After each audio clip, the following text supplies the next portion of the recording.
వస్తాను సార్. వెళ్ళవయ్యా, మళ్ళీ రావద్దు.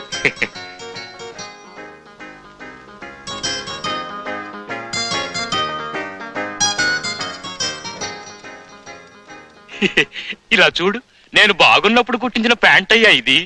ఇప్పుడు చూడు, నాలాంటి వాళ్ళు ఇద్దరు దూరచ్చు. అప్పుడు బాబాయ్ ఊరికి వెళ్తున్నాడు అనమాట. అవును బాబు, నీ కోసం లోపలంతా వెతికాను. నువ్వు ఇక్కడున్నావని రషీద్ చెప్పాడు. అలాగా? నేను నీకోసం ఎదురు చూస్తున్నా బాబాయ్. అవునా? మరి నేను వెళ్ళిరానా బాబు? బాబాయ్, నువ్వే అనుకోకపోతే నాకు సాయం చేస్తావా? ఏమిటి? నువ్వు వెళ్లే దారి కాదని నాకు తెలుసు, కానీ ఒక్క 2 గంటలు నీవి కావు అనుకుంటే ఈ ఉత్తరం తులసికి అందజేస్తావా? పాపం పిచ్చి పిల్ల ఎంతకాలం నా కోసం ఎదురు చూస్తుంటుంది. నేను విడుదలయ్యేసరికి తులసికి 30 ఏళ్ళు పైన ఉంటాయి. అనుభవించాల్సిన వయసంతా అడవి కాచిన వెన్నెలైపోతుంది. ప్రేమ ఆప్యాయతలనే పేరుతో తులసి యవనాన్ని పాడు చేయడం నాకు ఇష్టం లేదు. అది చాలా అన్యాయం కదా. అందుకని తులసి జీవితం సుఖంగా ఉండాలి కదా. వాళ్ళ నాన్న మంచాన్ని పడి చివరి దశలో ఉన్నాడు. రేపు ఆయనకేమన్నా అయితే ఆ అమ్మాయి కథ ఏంటి? నేను విడుదల వచ్చే వరకు ఆ అమ్మాయి ఒంటరిగా ఎలా బ్రతకగలదు? అందుకే నా కోసం ఎదురు చూడకుండా ఇంకెవరైనా పెళ్లి చేసుకోమని ఇందులో రాశాను. తొందరపడుతున్నావేమో. లేదు బాబాయ్, బాగా ఆలోచించే నిర్ణయానికి వచ్చాను. తులసి అంటే నాకు పంచ ప్రాణం. అందుకే బాబాయ్, నువ్వు నాకు ఈ సహాయం చేయాలి. ఈ ఉత్తరం తులసికి ఇవ్వాలి. అంతేకాదు, నువ్వే ఆమెకు అర్థమయ్యేట్టు చెప్పి ఎలాగైనా సరే ఆమెను పెళ్లి చేసుకోమని ఒప్పించాలి. తులసి అన్నం పుణ్యం ఎరిగిన అమాయకురాలు.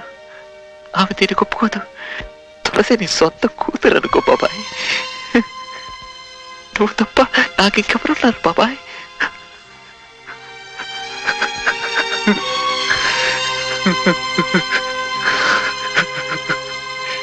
అందిస్తానయ్యా, తప్పకుండా అందిస్తాను.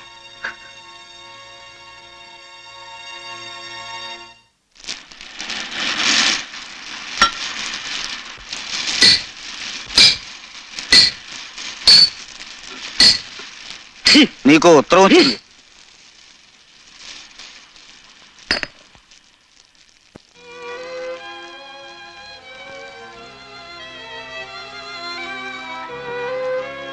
ఏపా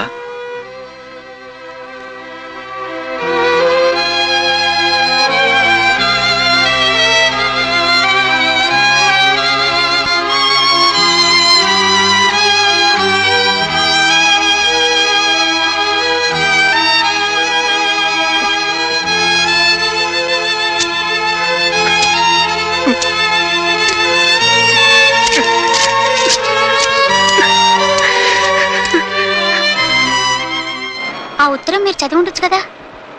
చదివింటచ్చు, కానీ నేను చెప్పినట్లుగా ఆమె ఎవరినైనా పెళ్లి చేసుకున్నానని రాస్తే నేను తట్టుకోలేను.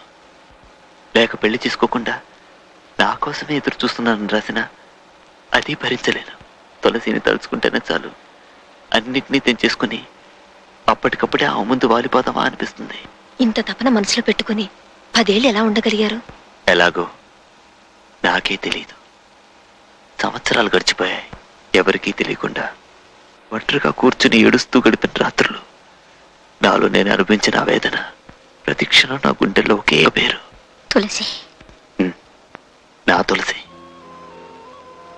అది సరే, నువ్వెప్పుడు విడుదలయ్యావు? నిన్న సాయంత్రం 4 రోజుల క్రితం జైల్లో నన్ను పిలిపించి నా విడుదల గురించి చెప్పాడు. అది వినగానే నా మనసులో తుఫాన్ చెలరేగినట్టయింది. నా కోసం వేచి ఉండొద్దని రాసినా విడుదలవుతున్నానని తెలియగానే తులసి నా కోసం ఎదురు చూస్తుండాలన్న పిచ్చి కోరిక, అర్థం లేని ఆశ. తులసికి మళ్ళీ ఉత్తరం రాశాను. తులసికి, నా తులసికి అని రాద్దాం అనుకున్నాను. కానీ ఇన్ని సంవత్సరాలు గడిచిపోయాక ఇంకా నిన్నలా పిలిచే అర్హత నాకుందా అనే అనుమానంతో రాయలేకపోతున్నాను. నీ బ్రతుకుబాటను నిన్నే ఎన్నుకోమని నా మనసు పూర్తిగా నీకింత క్రితమే రాశాను. ఇన్నేళ్ల తర్వాత ఎలా రాయాలో తెలియని అయోమయ పరిస్థితిలో ఈ జాబు నీకు రాస్తున్నాను. మరో 3 రోజుల్లో నన్ను విడుదల చేస్తారు. ఆ వార్త వినగానే నీ గురించి పరిపరి విధాల ఆలోచనలు పడ్డాను. ఓవైపు నీకు పెళ్ళయి పిల్లా పాపలతో హాయిగా జీవితం గడుపుతున్నావని నా మనసు చెప్తోంది. అదే నిజం కావాలని నా కోరిక కూడా. ఒకవేళ ఇదంతా నా కోరికగానే మిగిలిపోయి నా కోసం నువ్వు ఇంకా వేచి ఉంటే, నా ప్రియమైన తులసి, నాకంటే అదృష్టవంతుడు ఈ లోకంలో ఇంకెప్పుడు ఉంటాడు. నేను విడుదల వెళ్ళేప్పుడు మన ఊరి మీదుగా వెళ్తాను. బహుశా అప్పటికి చీకటి పడచ్చు. మనం ఎప్పుడూ కలుసుకునే ఆ చెట్టు దగ్గర నువ్వు పూజించే ఆ కృష్ణ విగ్రహం ముందు ఒకే ఒక దీపం వెలిగించి పెట్టు. నువ్వు నా కోసం కాచుకుని ఉన్నావని అది చూసి నేను గ్రహిస్తాను. వెంటనే నీ దగ్గరకు పరిగెత్తుకుని వస్తాను. మన చెట్టు కింద ఒక దీపం లేకపోతే నీకు పెళ్ళయి భర్తతో సంతోషంగా ఉంటున్నావని అనుకుంటాను. దీర్ఘ సుమంగళిగా పిల్లా పాపలతో నువ్వు జీవితం గడపాలని మనసారా కోరుకుంటూ నేను వెళ్ళిపోతాను. ఇట్లా మురళి. అంటే మీరు ఇప్పుడు తులసి దగ్గర పోతున్నారా? ఆ అమ్మాయి ఇంకా మీకోసం వెయిట్ చేస్తుందంటారా?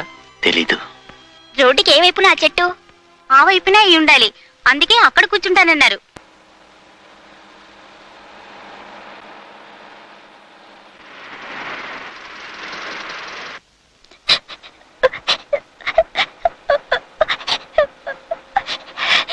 ఏమిటమ్మా?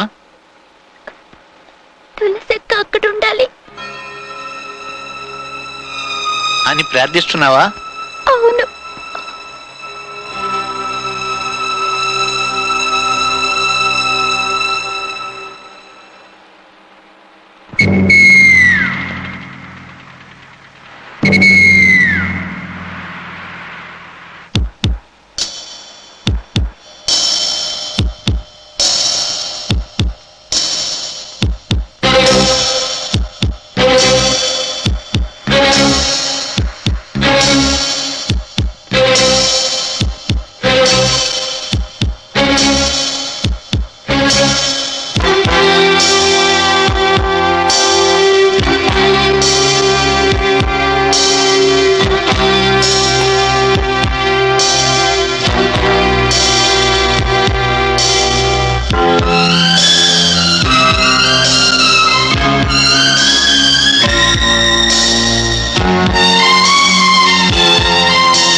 కొమ్మల్లోనంట చిన్నారి పొన్నారి చిలకల్లా జంట చేస్తున్న కమ్మని కాపురము చూస్తున్న కన్నుల సంబరము.